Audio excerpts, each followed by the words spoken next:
Welcome to Learn the Sword. There are a couple of answers I like to provide for a couple of katas today. One of them is Kihon. When we practice Kihon, we have to remember that when we lift the sword above our heads and cut, as a general rule, chamber it above your head where it's parallel to the ground.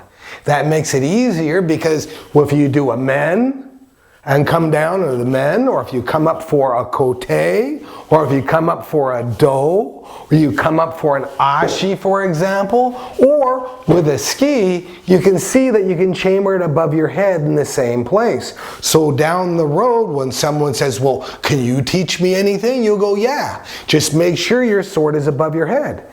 Now, of course, you can have it at this angle, you can have it at this angle, and there are lots of different angles you can practice at.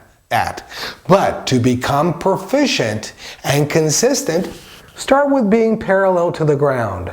That way, you have a parallel to start with, from here to here. So if I come up in front and I cut down like this, it should work out pretty well. Another aspect I'd like to put emphasis on is all the cuts too. You want to put your weight and sort of fall into it a little bit more than push off into it. And the reason why is you're cutting with your hips. You might as well use gravity and your body to make sure the tip goes in there a little easier. Again, squeezing the trigger on a firearm compared to squeeze, like that.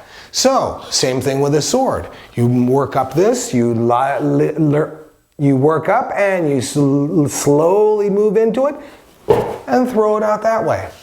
Now, when you do practice back and forth, you won't get it for the first couple of shots, but over a little bit of time, take that and help. Now, if we're here like this, a lot of us have a tendency to lift the sword up, move our foot forward like that, and then come in and hit, which is fine. But if I come in at this angle, and if you look at it again, you'll see how open I become. I move into the target area and lift up, and as I'm lifting up, I'm opening up myself, coming in an extra foot or two, and then I'm throwing down the sword. That works really, really well if the person doesn't see you coming. But if you think about it, if I take the sword and I lift up and I move forward, not only am I opening up and bearing my chest, I'm having a full cut too, and it will telegraph my thoughts and intentions. But if you work in the Kihon and you lift the sword up, where it is parallel to the ground, you slightly lean forward into it, and say I'm going to practice a kote, I'll just move into it and all of a sudden, kote. So what I do is, I'm almost like a big huge wall of bricks falling on the target. No matter what they do, you're gonna fall on them. So up here like this, and I just wanna go to a kote, lean forward into it, let gravity take its course, and kote!